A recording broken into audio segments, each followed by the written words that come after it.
Hello everyone, welcome to Motorstyle. This time I want to present the new powerful and definitive the best motorcycles touring.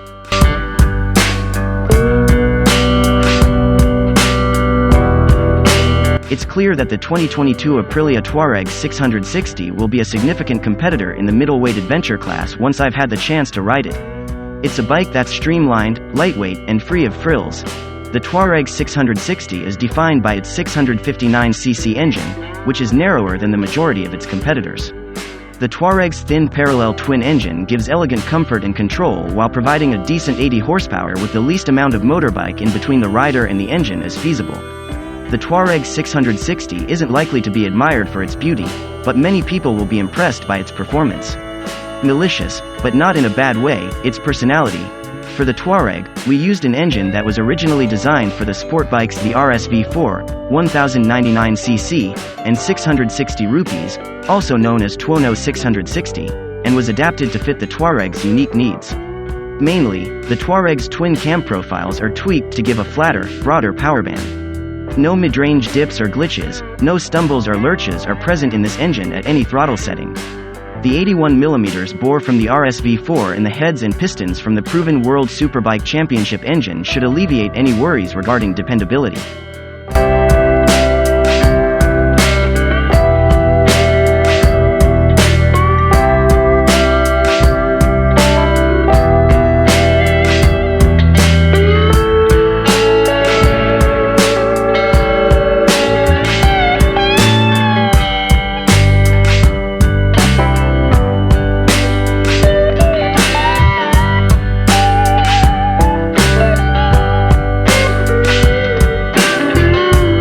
The 2022 Mega Volts Agusta Rush 1000.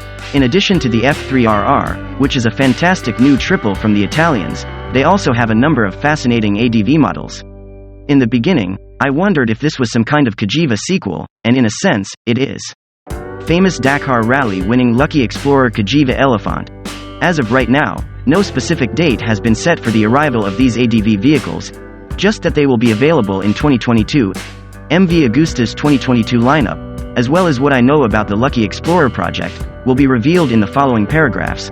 The Rush 1000 seems to be continuing in the same vein as last year, from idea to super naked reality.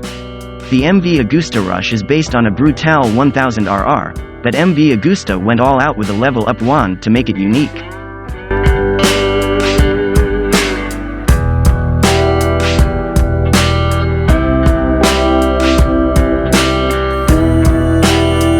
In order to attract more young people to the brand, Yamaha wants to give even more value for money and performance, something that the earlier model couldn't fully do. Updates to the MT-15 have been made to improve its performance and appeal. We spent a nice weekend with the motorbike to check how much of it was true, clocking close to 250 kilometers on it. To begin with, there are two major changes: the aluminum swingarm that replaces the box section swingarm on the earlier model, and the 37mm gold-colored upside-down forks. R15 V4 inspired modifications make the motorbike more enjoyable to ride. It's easy to get used to the front-end feel, which gives you greater confidence when you're accelerating hard through turns. The aluminum swingarm provides a lot of stability, whether you're going at fast speeds or leaning into curves. The 155cc liquid-cooled, 4-valve engine of the MT-15 is the same as on the YZF-R15. At speeds between 100 and 110 km/h, the motorbike is well balanced. Beyond that, the handlebars and foot pegs begin to vibrate. The nature of the engine, on the other hand, has evolved. When it comes to performance, the previous MT-15 was more explosive, but the new MT-15 trades that for improved tractability. The engine begins to sing at 6,000 revolutions per minute because it is so revved up. Because of this, it has a smaller power range. The engine would have been even more enjoyable if it had a more robust bottom end. The motorcycle's ability to shift into 6th gear from 30 km/h is a huge advantage while riding in the city. The clutch's mild pull is also quite endearing.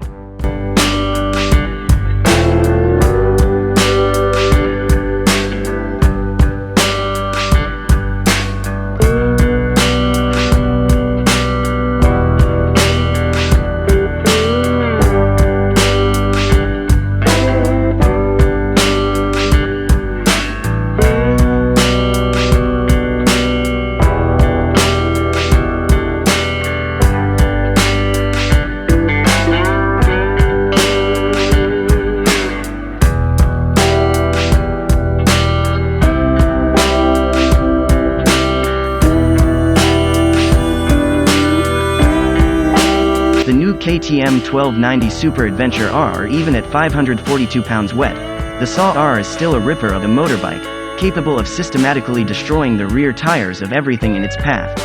A little more sugar has been added to the orange Kool-Aid. Like other manufacturers, Honda seems to be bringing its large motorcycles in line with its middleweight's successful formula with the overhaul of the Super Adventure R. The SAW R now operates much more smoothly as a result of these alterations. To begin, the new design of the 6.1-gallon gasoline tank is based on the previous 890 and 790 Adventures. Rather of being centered above the engine, the 1290's 36 pounds of gasoline are now distributed low on each side of it, lowering the vehicle's center of gravity and making it easier to maneuver in tight corners and across more challenging terrain. A 15mm steering head reposition and a 15mm swingarm lengthening were implemented to further improve agility without sacrificing stability on the large bike. Just 22 pounds are claimed for the new frame. With the reworking of the steering head, KTM has been able a 2-degree engine rotation and new aluminum struts to secure the engine. XPLOR's 48mm fork and PDS-type shock provide 8.6 inches of travel, which helps keep the machine's Alpina tubeless wheels in touch with the ground.